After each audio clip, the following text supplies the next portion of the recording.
Matt, welcome to the show, man. I was looking forward to this for a couple weeks. You're a New Yorker, or you're a transplant from Oregon who lives in my home area, but you do business out west, which I've never seen that before. We were talking offline. That's usually people will live in New York City and they'll invest in Alabama or somewhere cheap, but you decided to continue to do business in a tough, expensive area, basically the same thing as New York, but due west. So I'm excited to get into that. Before we talk about what you've built in Portland and the metro area, how did you get into real estate?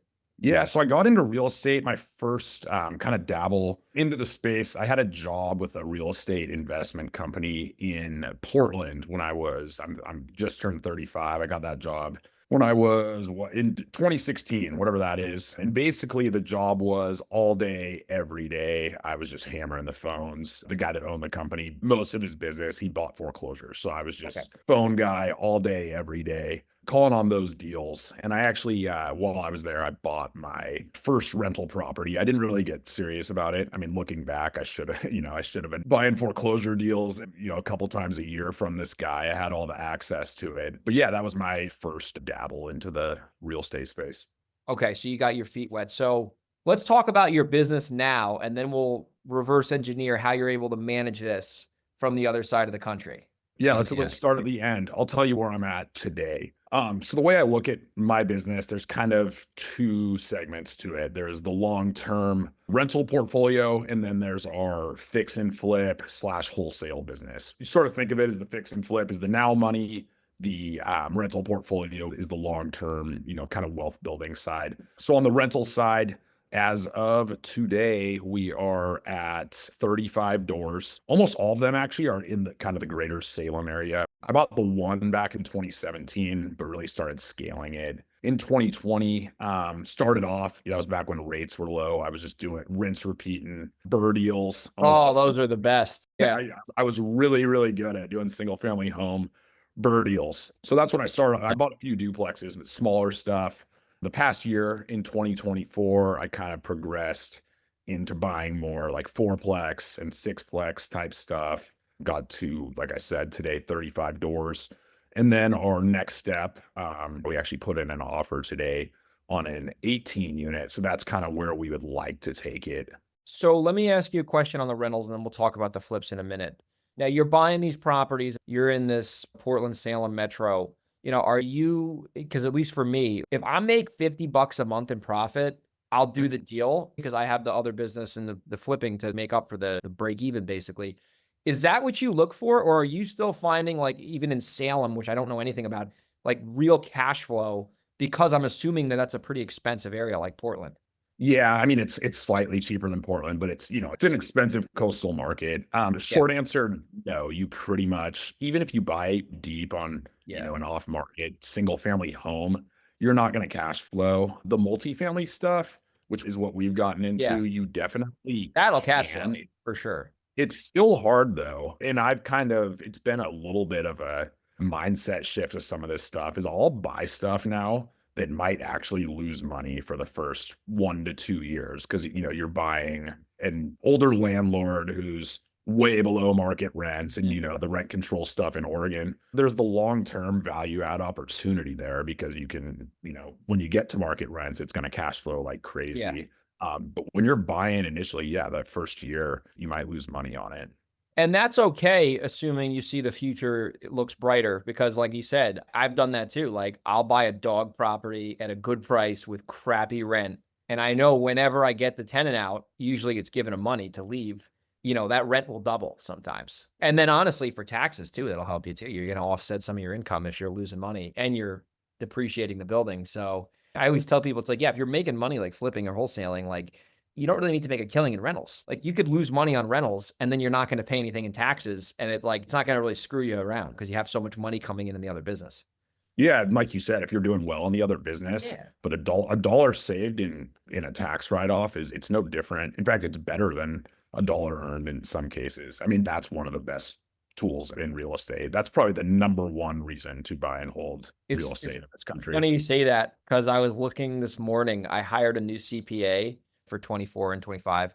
And he was like, before we do the returns for this year, like, I want to see your returns last year. And he freaking amends the returns for 23 and found $24,000 in savings. So So now I'm getting a check back from the IRS for 24 grand from my 23 taxes.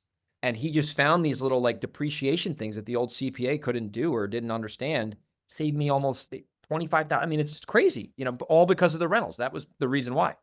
Yeah, I mean, that's the importance of having, I think you don't need to do it on your first deal or your second or third, but if you're a real estate professional, I mean, that's the importance of getting a CPA that's real estate focused for Oh, sure. yeah. 100%, man. So now you're buying these bigger multis. Like you talked about the one you put an offer on. Was that something listed? Was it off market? How are you looking for these multifamily deals in Portland? A lot of these multis, in fact, almost everyone I've bought has been on market. And a big reason for that is in the multi space, there's a lot more tolerance for being creative with deal structures. And the market is, at least in Salem, like fourplex, sixplex, all the way up to large apartments.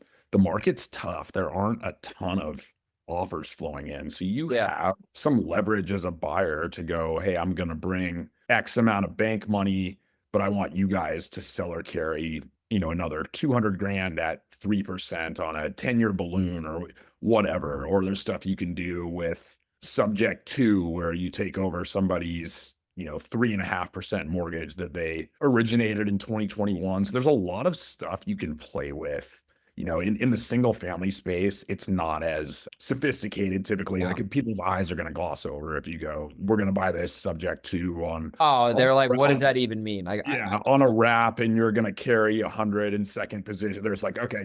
They're like, I'm taking the next offer. Yeah. Yeah. I don't care if the next offer's 300 grand lower than yours. We're Yeah. not doing an offer. Oh, yeah. So if you can get out of the mindset that you're only negotiating on price, there's a lot of other levers that you can pull to make deals work. And so that's why we've been able to buy a lot of stuff that's just on market in the multi space. I'm glad you said that. And that's another point I wanted to just wrap up because the listeners need to realize this. Like, if you can get these creative deals, I think an owner finance, in my opinion, is way more straightforward than a sub two. Like, we've done them. They're very complicated. It's a little bit of a gray area with sellers, in my opinion. But a lot of the times, I don't think it does benefit the seller unless they're in foreclosure, because that's like either do or die.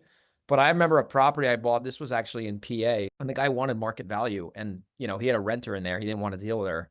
And I was like, listen, like, I'll give you your price, but I just want you to owner finance me, and I want to pay you $400 a month. And he's like, what about interest? I'm like, well, I'm giving you the price you want. Like, I can only pay you $400 a month because it still has to make some money. And I got this guy to take a 5-year balloon on principal only payments for 5 years. So like in 5 years, I'll probably sell that thing.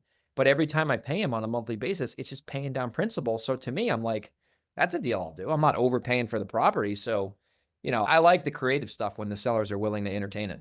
Yeah, that's what I mean. That's the old saying in sales, right? Is like my price, your terms, your price, my terms. Yeah, And yeah, right. I mean, the simple way to think about it, like even on a single family home, would you rather pay, let's say, 40 grand more on the price and get a 3% mortgage, or pay 40 grand less and get a 7% mortgage, or whatever market is today? Exactly. You would rather pay 3%, of Yeah. course. So I mean, like I said, there's a lot of levers you can pull that have nothing to do with price. That's awesome. And are you doing these deals with partners, or are you taking them just yourself and getting bank debt on the multis?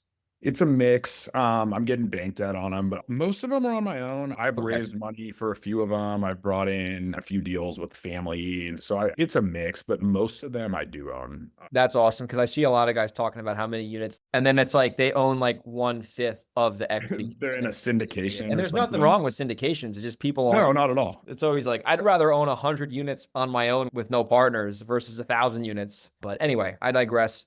Let's get into your business now, where you're fixing and flipping homes in the Portland area and doing wholesale. So let's start with the basics. What are you doing to find deals today?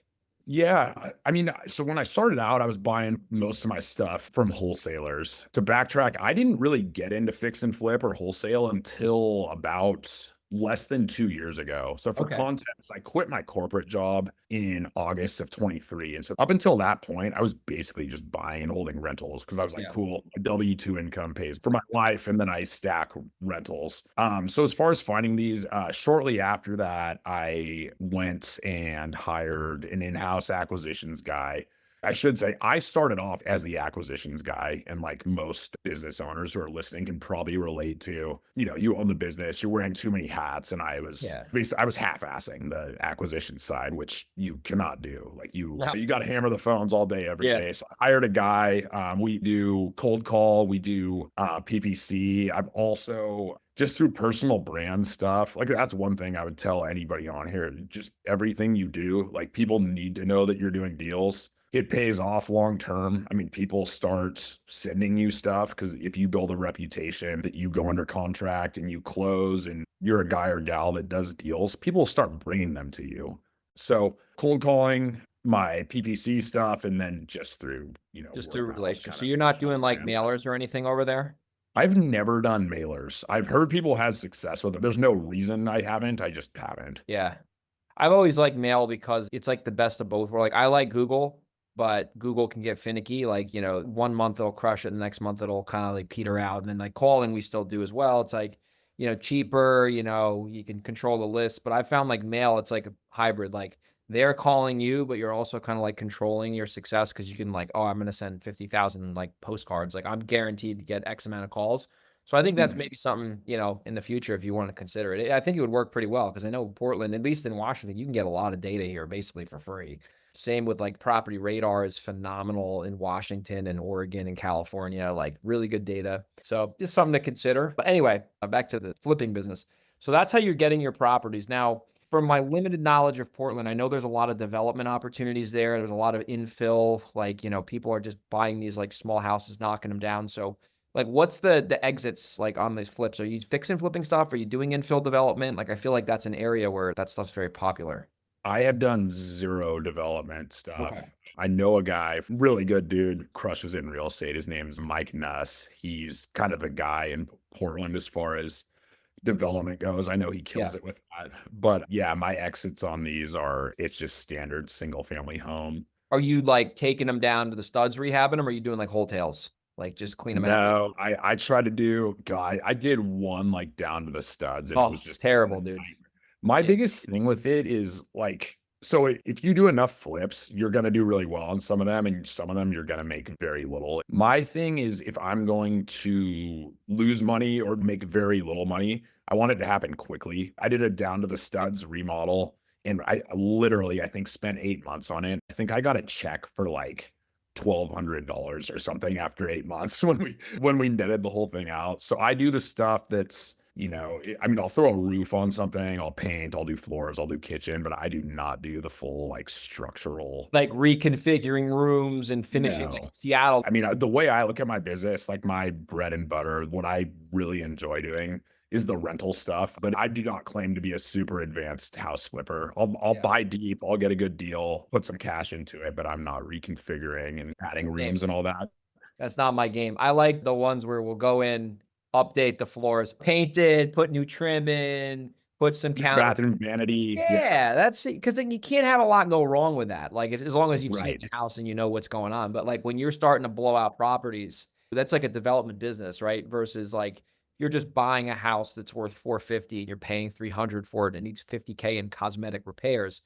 The numbers are straightforward. You're going to make like 50 grand in profit on that deal. It's like Exactly. that. It's simple. And that's a repeatable process versus like, like guys like James, like they have huge construction teams that know these nuances and like, that's just not where our business is at, and it's, Exactly. Like I have my crew of contractors. They yeah. know exactly what I like to do. It's all down Yep. to a system. We use this floor, we use this Yep. paint, we use these kitchen counters. Boom. It's so much easier to do that. Cause at the end of the day, it's like, if I can make a profit by cleaning out and relisting a house versus cutting a house to the studs and rebuilding it, I'm still selling the house. It's like, I'm not really emotional with it because it's like, I'm just simply, Exactly. Sounds like you're similar to me. I don't like, it sounds weird saying this in real estate. I don't like love houses. I'm not like an aesthetics guy. yeah, Like I don't enjoy the process of picking yeah, out this and the that. decor and all that. It's Yeah. very unemotional, very just Same not. here. No, I'm the same way. Like I want the house to look good, but I don't need it to be like, oh my God, we need this, that, and the other. It's like if it's a rental, I'd probably do more to it depending on where Yeah. it is. But even that, like the tenants are going to fuck it up. So I'm kind of just like, yeah, I'm just neutral. It's got to just be functional and safe and good for the buyer. Let's get into some of the numbers and the margins, like what you could do out in Portland. And then we'll talk about how you're running it remotely. So what is a typical like ARV? I'd imagine it's like 400, 500 grand. I don't know. Is that accurate? Yeah, I think your like median sale on a single family home last year was like 420 something in Salem. Okay. Not as high as I thought. Yeah, it's not like I don't know Portland. Probably in the Portland's fives. in the mid fives. Yeah. Yeah. But yeah, I mean, you're buying, of course, it all depends on the Yeah. reno and everything, but rough numbers, you want to buy at mid to high twos, pour 50 grand into Yep. it and sell it for something. Yeah. And I mean, again, I haven't done honestly a ton of flips in the Salem area. Like most of what I do there historically it's rental stuff. I'll Properties. mix these in. I've got one listed in Salem right now, actually. And then we just bought the first one I've ever done at the Oregon coast. We just closed on it yesterday. We bought that for 225. It's going to cost 25 to renovate it. It's a really cool, like old kind of. And this is on the ocean? It's not oceanfront. I Okay. wish. You're gonna say that if I seems like a cheap property if it's yeah, on. if I got 225 on the ocean front, I could Yeah, I just was sit gonna out. say you could sell that for 2,225,000. Yeah, I could just take the rest of Yeah. 2025 off. But yeah, it's in Depot Bay. Okay. And so we'll put 25 into it and it'll sell for probably 350 to 370. And that was one of these where I think I commented. I saw your video that was like, you guys are leaving money on the table by thinking you have to wholesale everything. Oh yeah, yeah. It's really I talk smart. about that all the time. I mean, it sounds basic, but like if at all possible, if you're a wholesaler, like you need to have the ability to flip houses kind of in your toolkit. Cause this one, I mean, I put it out there to some buyers and I was like, okay, I could make like a quick 15 grand, Yeah. or I could flip this thing myself and, make 50, 60, 70 Yeah. grand on it. On the same damn house. You already got it the same price. Yeah. Same shit. A little coaching group we have. The main thing I tell the guys in there, I'm like, guys, what'd you get the house for? What is it worth? And I don't know their markets. Like they're in like Maryland and all over the place. I'm like, dude, buy the house. Trust me. Like I can promise you. I looked at the comps on Redfin. I'm like, if these are the pictures and these are the comps, what are your closing costs there? Okay, this is what you're going to make in profit, even if you get hard money. And they're like, wow. I'm like, yeah, why are you giving it away? You get half these wholesalers give houses away. It's like charity. Dude, it's a human instinct as old Yeah. as time, right? I'd rather have a penny today than Yeah. a nickel tomorrow, right? Yeah. It's a no-brainer, exactly. Yeah. And you're actually the buyer. You don't have to worry about the buyer backing out at the last minute and then the seller's kind of like in a pickle. I just feel like, at least with us, like if we're only wholesaling a house, like we're not going to close on it, we're disclosing out to the seller and they know exactly what's happening. Because like the last thing I want to do is be someone who's like, oh yeah, I'm going to buy your house, Sally. Don't worry about it. And then like, I ultimately am not going to buy it. And like, we get a lot of deals versus our competition because like, we're honest with the seller. They fully understand our process and like, they trust us. And like, I want to keep it that way. And I see a lot of wholesalers, they'll just like lock a deal up, can't find a buyer, and they just cancel. They don't even tell the seller. It's like, I just feel like it's kind of fucked. Yeah, a lot of people think you have to be cagey about it. And this goes for anything in business, relationships, whatever. People just don't want to be lied to. They want their price. They don't really care how you get it for them. They just want the number that you agreed on. So if you can explain it to them, if you tell a buyer, or excuse me, a seller that you're going to assign it or going to wholesale it, they might not know what that means. But if you kind of just say, we have, a bunch of investors that we work with, one of them may close on the house. Exactly. Like, hey, we might buy this. We might have someone else buy it. Either way, you're going to get the 225. We have a set inspection period. If there's a problem, you'll know well before 7 days. And that's it. Like a lot of wholesalers, they sneak shit into contracts or like we do novations, but then like people will also try to do novations, but they will not tell the seller that they're novating their house. And then they'll go on Zillow and see it for sale for $100K more. Like, no wonder the fucking seller's mad. And it's the worst with novations because if your seller is uncooperative, you cannot do a novation. Like all the ethical stuff aside, you're fucking yourself over too. Because if your seller doesn't know it's getting listed and goes up online, you think they're going to let people in the house to see it. You're going to waste your time too, because you're not going to be able to get anybody to sell it. It's crazy. I've found that novations are like, when you disclose them, like they're pretty damn easy. Because a lot of the time it's like, you really do add value with the novation. It's like, hey, if the buyer needs work done or whatever, like I'm going to handle it. And you got to just know like, all right, is there enough meat here to be able to do that? I feel like it is a good strategy if you do it right. Some people just fuck people over when they do it. It's crazy. Yeah, because if you find a seller for them and they come back with repairs, you're going to cover that. And it sounds silly, but you're adding value just by virtue of listing it too. A lot of people They don't freeze want to them in. deal with the paperwork and yeah. Yeah, I've had people tell me that all novations are unethical or sketchy. I'm just like, no, they're Nah, not. they're not. I think that's bullshit. As long as, again, just like wholesale, if you tell them, and that's what I coach my acquisitions guy on, just say like, we are going to list your house for you. We have two of them going right now. Actually, Yeah, it's they're again, great. be honest with people. So in Oregon, it seems to me like that area, like, so your closing costs can't be insane. There's no transfer tax. Like, what closing costs do you have besides like title policy and shit? No, I mean, you pay if you're a seller, you pay $2,500 probably for closing costs. Is it escrow fees or just title charges? Just title, there's a few other Yeah. recording and that kind of stuff. That's nothing. Washington is like bananas here. Like you got escrow fees, which I get them at a discount because like, investor discount because you repeat. You got Yeah. excise tax. There's a lot of county bullshit in like Pearson, Snohomish, and King. Like, and same with New York. It's like ridiculous. So like I see these guys in like other states and like North Carolina and their closing costs are like $600. And I'm like, what the fuck? Like, and they're like, yeah, we're just paying for title insurance and like doc prep fee. I'm like you Yeah, can it's pay a lot crazy. more for properties. Like, I'd be like, damn, I Yeah. could really give these sellers a lot of money. The closing. Yeah. Anyway, so how are you managing all of this? Because if people haven't found out yet, you live in New York City. You're in the 917. So what do you do to make this run efficiently? So I started, like I said, I started building the rental portfolio when I was still living in Oregon. And when I decided to move to New York, my first thought was like, oh shit, I need to sell everything. And then you start kind of thinking about it. And I was like, wait, when something happens at a property or I have to do a lease or what, like I do all that with technology Yeah. anyway. I don't go meet tenants in person to do a lease. I don't go out and fix a sink. I send my contractor. Yeah. Yeah. Exactly.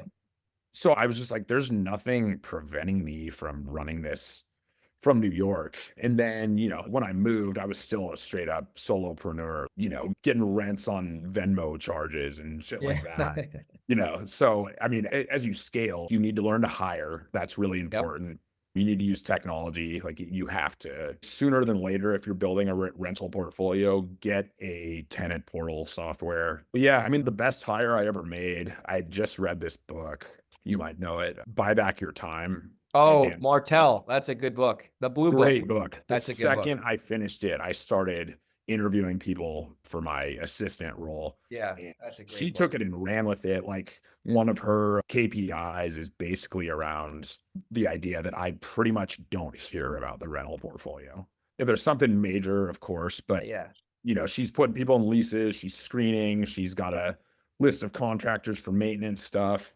You just have to hire well. And if you do that, she's in the Philippines. We don't have anybody in Oregon. Oh, she's in so the only people in Oregon are like boots on the ground, realtors, PMs, and property managers and all that. Yeah, people that my acquisitions guy is in Vegas. My admin slash property manager slash does everything is in the Philippines. And then we just brought on a new guy who is also in the Philippines. So no one's in Oregon. That's awesome. No, like you said, the Yeah. contractors, that's probably the most important piece of boots on the ground is you need to have contractors that you trust. Oh, Like I need to sure. be able to send these guys to a house and they say, hey, Matt, like here's the budget for this. That's the one thing that you have to have on the ground. 100%. So now you're in New York. You're on East Coast time. So like, do you like being ahead of schedule? Because I'm the opposite. I mean, besides our Seattle stuff, which is like not big compared to New York, I'm like getting up at friggin' 6 a.m. and it's 9. And then I'm like, fuck, but I've been doing it for so long.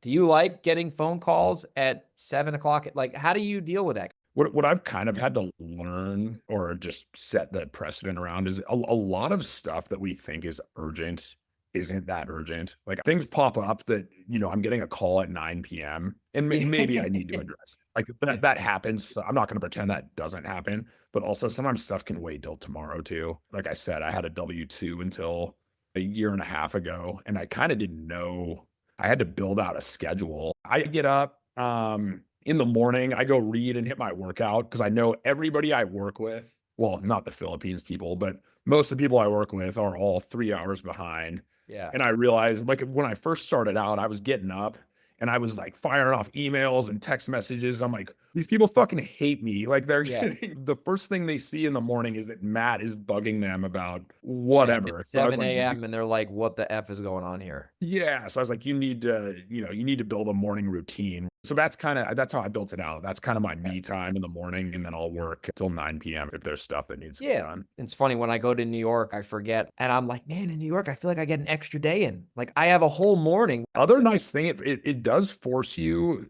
I mean, anybody like the goal with any business is for it to run without you. It forces you to build systems and stuff for, what if I'm unavailable? Then what happens? So Exactly. it forces you to do that a little bit, which is kind of a blessing in disguise. I agree, man. So it's awesome that you're doing this, in Oregon from New York, which is, like I said, I've never seen that happen before. So that's definitely a first on the podcast. If people want to follow you, maybe they want to do more deals with you, they want to see what you're doing. What's the best way for people to get in touch with you online?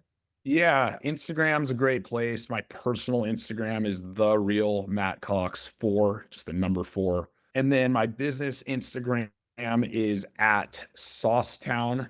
We didn't even get into that. My company's called SauceTown Properties. It's a nickname for Salem, Oregon. There was this hip hop group when we were in high school from Salem, Oregon. And they coined the term SauceTown, and we just like took it and ran with it. Everybody called it SauceTown or the sauce or whatever. So I was like, someday if I make a company, I'm going to call it that. So it's, like a hot sauce.